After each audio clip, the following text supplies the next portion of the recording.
मुझे सुबह जल्दी उठना पड़ता है। उसे रोज़ ऑफिस जाना पड़ता है। मम्मी को खाना बनाना पड़ता है। पापा को घर आना पड़ता है। उसको देखना पड़ता है। हेलो दोस्तों, अगर आप भी अपनी रोज़मर्रा की बातचीत में ऐसे सेंटेंसेस बोलते हैं जहां आपको कोई काम मजबूरी में या रूटीन में करना पड़ता है, तो आज की इस वीडियो में हम यही सीखने वाले हैं कि इन सेंटेंसेस को हिंदी से इंग्लिश में ट्रांसलेट करके कैसे आसानी से बोलें। तो चलिए बिना किसी देरी के सीधा टॉपिक पर आते हैं। सबसे पहले हम इसका स्ट्रक्चर समझेंगे। सब्जेक्ट प्लस हैज टू या हैव टू प्लस वर्ब की फर्स्ट फॉर्म प्लस ऑब्जेक्ट। अब चलिए इस स्ट्रक्चर के एक एक पार्ट का मतलब समझते हैं।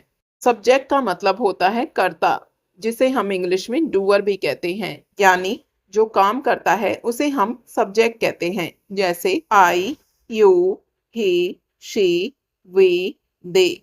हैज टू और हैव टू यही इस सेंटेंस की पहचान है। इसका मतलब होता है पड़ता है या करना पड़ता है। अब सबसे जरूरी बात समझिए, इंग्लिश में सब्जेक्ट दो तरह के होते हैं, सिंगुलर और प्लूरल। सिंगुलर मतलब एक व्यक्ति, एक जानवर या एक चीज, जैसे he, she, it, Rahul, Priya, my brother वगैरह। प्लूरल सब्जेक्ट मतलब एक से ज्यादा व्यक्ति, जानवर या चीजें, जैसे we, they, my friends, the students वगैरह। लेकिन एक बात याद रखिए, आई और यू हमेशा हैव टू के साथ ही आते हैं, फिर चाहे उनका मतलब एक व्यक्ति हो या एक से ज्यादा। आप इस सिंपल ट्रिक से भी इसे याद रख सकते हैं।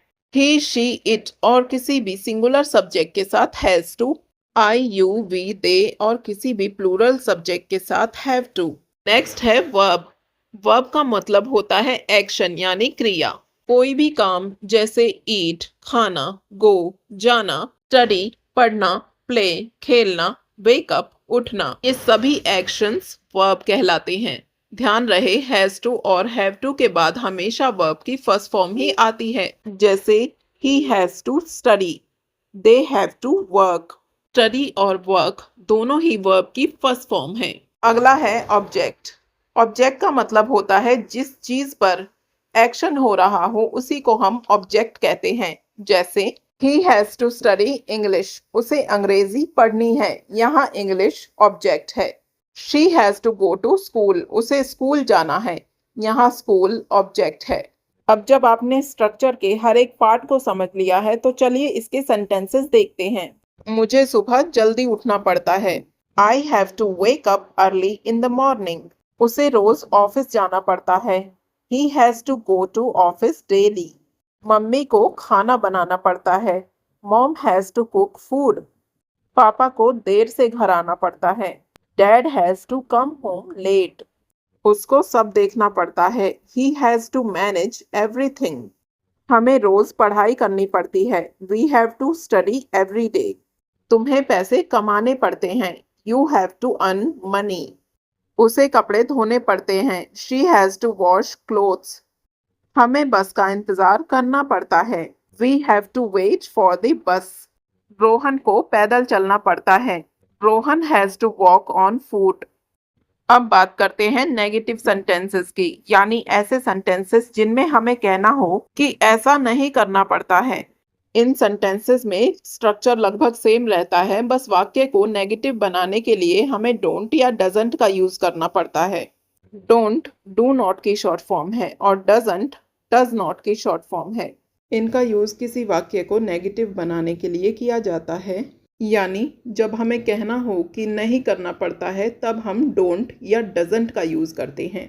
स्ट्रक्चर पर ध्यान दीजिए। सब्जेक्ट प्लस डोंट या doesn't plus have two plus verb की फर्स्ट फॉर्म प्लस ऑब्जेक्ट। ध्यान रहे, ही, शी, इट और किसी एक व्यक्ति के नाम के साथ डजंट हैव टू आता है क्योंकि ये सभी सिंगुलर सब्जेक्ट्स हैं, और आई, यू, वी, दे के साथ डोंट हैव टू आता है क्योंकि ये प्लूरल सब्जेक्ट्स हैं। ध्यान दें, नेगेटिव बनाते समय हमेशा हैव टू का ही यूज होगा, चाहे सब्जेक्ट कोई भी क्यों ना हो। फॉर एग्जाम्पल, मुझे सुबह जल्दी नहीं उठना पड़ता है। I don't have to wake up early in the morning, उसे रोज ऑफिस नहीं जाना पड़ता है। He doesn't have to go to office, mummy को खाना नहीं बनाना पड़ता है। Mom doesn't have cook food, papa को काम नहीं करना पड़ता है। Dad doesn't have to work. उसको सब कुछ नहीं देखना पड़ता है। He doesn't have to manage everything. हमें रोज पढ़ाई नहीं करनी पड़ती है। We don't have to study every day. तुम्हें यहाँ इंतजार नहीं करना पड़ता है। You don't have to wait here. उसे कपड़े धोने नहीं पड़ते हैं। She doesn't have to wash clothes.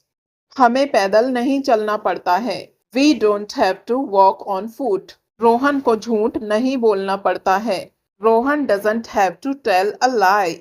अब बात करते हैं इंटेरोगेटिव सेंटेंसेस की, यानी वो सेंटेंसेस जिनमें किसी से सवाल पूछते हैं। ध्यान से समझिए, इन सेंटेंसेस में किसी से सवाल पूछ रहे हैं, जैसे कि क्या तुम्हें जाना पड़ता है? डू यू हैव टू गो?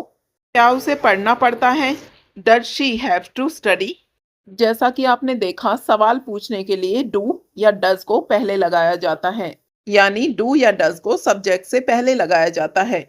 इसलिए स्ट्रक्चर बन जाता है डू या does plus subject plus have two plus verb की फर्स्ट फॉर्म प्लस ऑब्जेक्ट। जैसा कि मैं आपको पहले भी बता चुकी हूँ, ही शी इट और नेम के साथ डज आएगा और आई यू वी दे के साथ डू आएगा।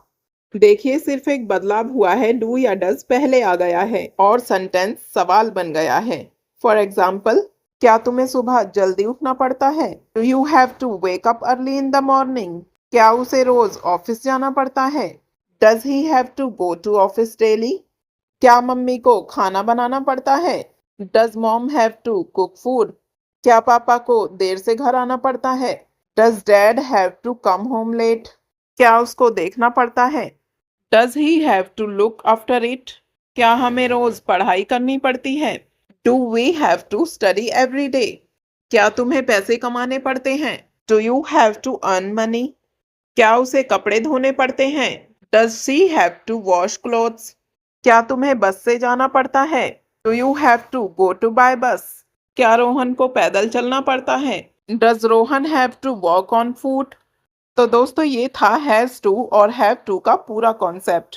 मुझे उम्मीद है कि अब आपको समझ आ गया होगा कि पढ़ता है वाले सेंटेंसेस को इंग्लिश में कैसे बोलते हैं। अब आपके लिए एक छोटा सा होमवर्क है। कमेंट सेक्शन में मुझे इस सेंटेंस की इंग्लिश बनाकर बताइए। मुझे रोज बर्तन साफ करने पड़ते हैं।